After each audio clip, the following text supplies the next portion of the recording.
Hello everyone, I'm the EFC, this is Blue Lions TV. Welcome to the match preview of our game on Sunday against Fulham. It is the London derby today. I'm joined by a special guest, Jack Collins from the Fulhamish podcast. Jack, how you doing, man? Not too bad, mate. How are you? Yeah, I'm good. I'm anticipating the game against our younger brothers in that sense in Fulham on Sunday. So it's going to be a very exciting game, especially because I feel that after that humbling defeat to Spurs, we need to show that, you know, we need to win, basically. That's what we need to do. And I think having a game against a London rival is always a great confidence booster for the team. But I want to talk about the tactical sides to this game. What was the major weakness tactically with Jokanovic? I know Fulham are pretty poor on the counter-attack. I feel like your defence was exposed a lot. It was very easy to bypass your midfield or bypass them down the flanks and just, you know, directly target your defenders. And, you know, with guys like Ream, who's not the best technically, you're always going to create something against them. Yeah, I mean, look, there's a lot to be said. Look, you know, you want to keep possession and hold possession in the Championship and play that kind of style of football.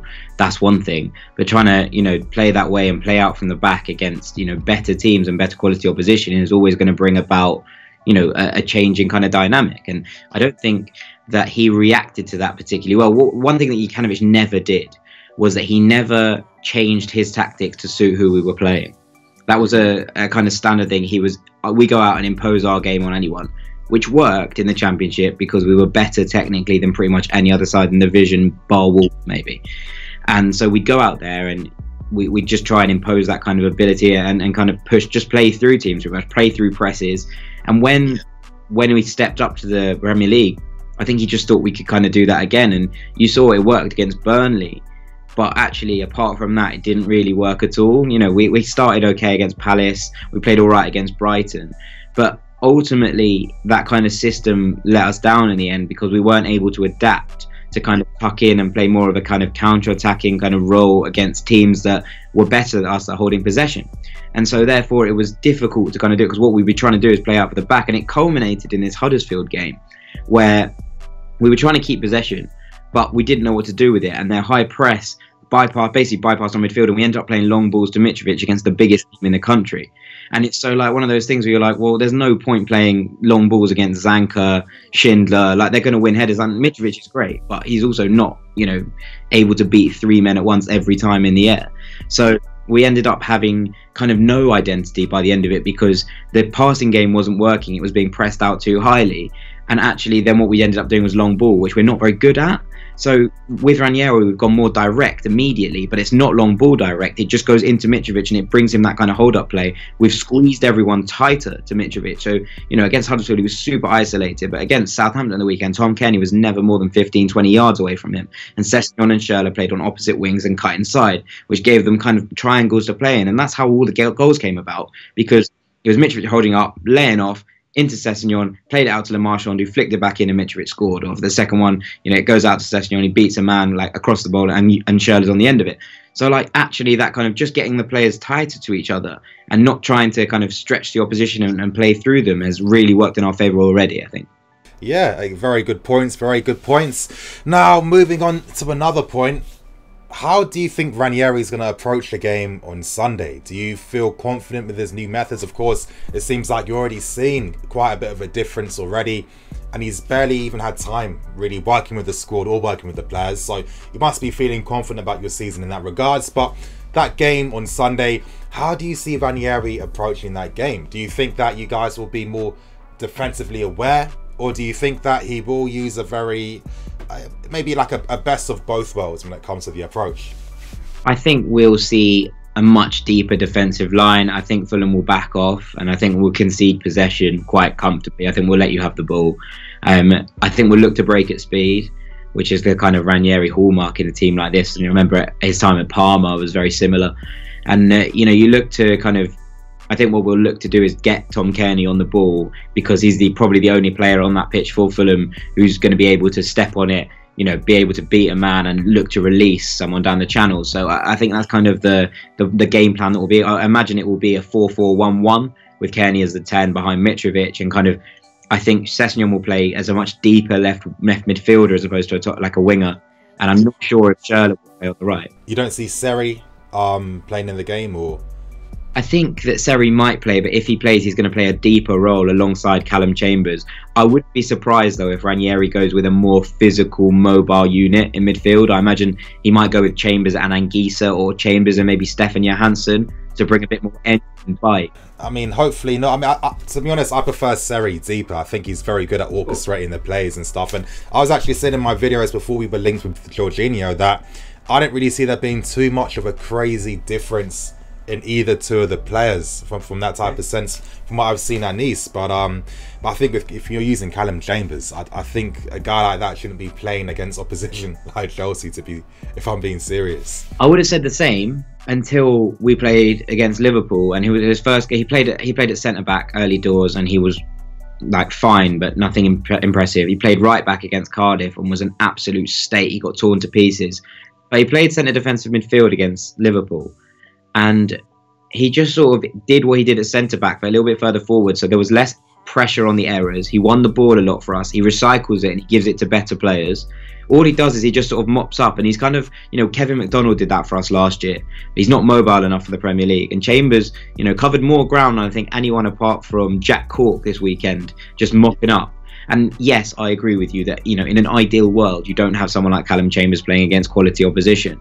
But at the same time, I think right now he's probably the best defensive midfield option we've got. And I think that if he's just in there to break up play, he might do all right.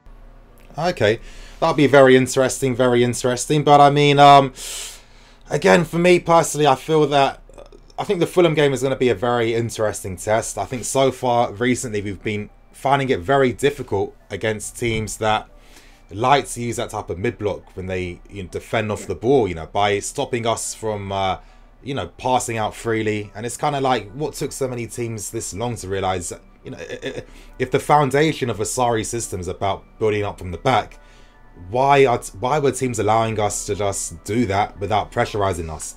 Teams are finally woken up to that. And do you think that's an approach that Fulham might try to use against us on Sunday? Yeah, I think so. I mean, you've got to target, where you think the weak spots are, right? I suppose, and there's going to be a lot of work for that midfield three from Fulham to do to try and break up play. I think in terms of getting onto that midfield three, making sure they don't have time to breathe. Because I think what we saw in the Spurs game was that actually, while I think that Sarri's not going to suddenly go plan B and change things up, what he's going to do is that team will get better at doing what they're good at, which is, what Napoli did. They got faster and they got quicker and they got round those kind of presses. But while Chelsea haven't quite got to that stage yet, I suppose that's where you've got to attack them, because by the time this comes around to March or whatever, and that system is absolutely drilled into them like by the letter, then obviously that's going to get quicker and faster, and we all know Sarri's not going to change his method. That's it's not going to happen. And all this madness about playing Kante deep and moving Jorginho out of that role is bizarre. But like, it's more for me. It's while that isn't perfect, because I think eventually it will become perfect and it will become kind of that Sarri ball that we still kind of saw and loved at Napoli. But while it's not quite at that level, you've got to try and press it, kick it, and do what Spurs did and really get amongst it. Yeah, I 100% agree. But just to wrap things up, I want to get your idea on what you think the score is going to be on Sunday. Do you feel, with Ranieri as your manager now, and with probably confidence in the team, do you think that, and obviously it's a London derby, do you think that you have a chance of getting a favourable result against us?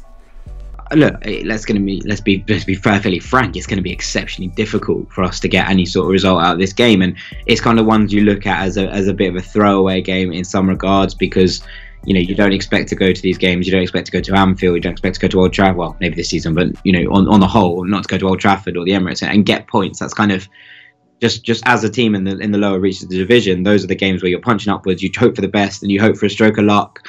And maybe something to fall your way and a bit of heroics basically to kind of get a result anyway. So I wouldn't rule it out, because you never know in this game. I think it's going to be exceptionally difficult, but if we are, I think you target to use our strengths. We use Mitrovic's strength to try and battering around the back two. we try and use Kearney to pick out passes and hope that we get a lucky break.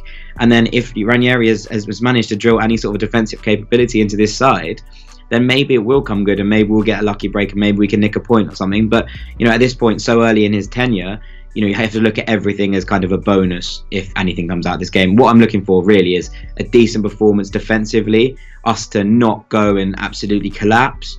I just want us to go and put in a shift, you know, make a good account of ourselves, try and play the football that we're good at rather than just like lumping it long. And when we get the opportunities, you know, make sure that we're trying to make them count. And that's all you can really ask for at this point. Yeah, I understand. I respect that. I feel with Fulham, I don't know. I look at how opposition teams have caused us issues and problems, and I feel that I'm not expecting to see too much of that threat just yet from Fulham, especially when Ranieri's just taken over. So yeah. I'm guessing with him, he wants to build with the foundations first, get the team defending properly off the ball before they start thinking about how they're going to be very effective, you know, in the final third. But yeah, you know, I think with someone like Mitrovic and his type of movement, he's not someone that's really going to look to drag guys like Rudiger or Luiz out. And I think this is why Spurs was so effective against us, was because of their intelligent movement with guys like Ali and Son constantly running into spaces left and behind by our fullbacks. And because they did that, and you know, they threw men forward as they did that, it forced our defenders to constantly lose their position to try and go out wide to sort the danger out. And that's how they were able to capitalise from that. But I mean, with Fulham, you know, when you got someone like Mitrovic, very good in the air, and I think his finishing's decent too. If you're not careful, he can punish you from a mistake. I think Sassionon against Aspie should be pretty interesting. I think Sassionon's very direct and, you know, very good technically as well. And Aspie this season, where he's been a lot more isolated defensively, because normally he's always had defensive support around him. He has shown that he's not as superhuman as he was once looking, and I feel that maybe Fulham could look to try and get some joy down his side. But I definitely think that with Fulham's plan, it's going to be to definitely get in behind our fullbacks, because with Alonso, he's not very good at getting back in time, which doesn't help Luiz out. And I think with Aspie as well, he's just not very courageous offensively. So I think this can ruin the balance of the team. It'll be interesting to see how Fulham counter with that, other than just using the wide guys in behind and putting crosses in the books. You know, a lot of early crosses for Mitrovic to deal with. And you know, if you've got guys like you were saying, Kearney has been playing much closer with him. Didn't he have a very good goal threat last season in the Championship? Yeah, he's got a lovely long range strike on him. You know, if you get the ball into Kearney around the box, he's going to have a go, and you know, he's shown time and time again that he can do it. So that's you know, kind of one of the things that it's you know, we hope to kind of build from. So fingers crossed. And Andre Schürrle, you know, the guy can score a goal out of nothing on his day. You know, I think one small weakness we have too is that we do allow teams to take shots from distance. So that could be another area that Fulham might look to try and capitalise from during the game. But it's going to be interesting, obviously. It's going to be a wake-up call for the team after one of the, I'm not going to say an embarrassing defeat against Spurs, because Spurs are a very good team. But it was one of the most humbling defeats I've seen in a very long time. Yeah. And I feel our players have a lot to play for and to try and change things around. I'm going to go for a win for us, but I don't think it's going to be super easy. I think I'm going to go for... I think 2-1, 2-0. That's the scoreline I'm going for. Fair enough. Fair days. Perfect. But anyway, Jack, thank you for coming on. If there's anything you want to plug before you go. No, just make sure you're getting us at Fulhamish Pod for all the content. I'm at Jack J Collins on Twitter. So yeah, we'll be there bright and early on Sunday morning and hoping for a miracle. Perfect. And you guys, of course, in the description below, there will be a link to the podcast. If you do want to hear thoughts and opinions, of course, that's why I always put things in the description. So make sure you click on that to see. You guys, thank you for watching. I'm the FC. This is Blue Lines TV. Signing out.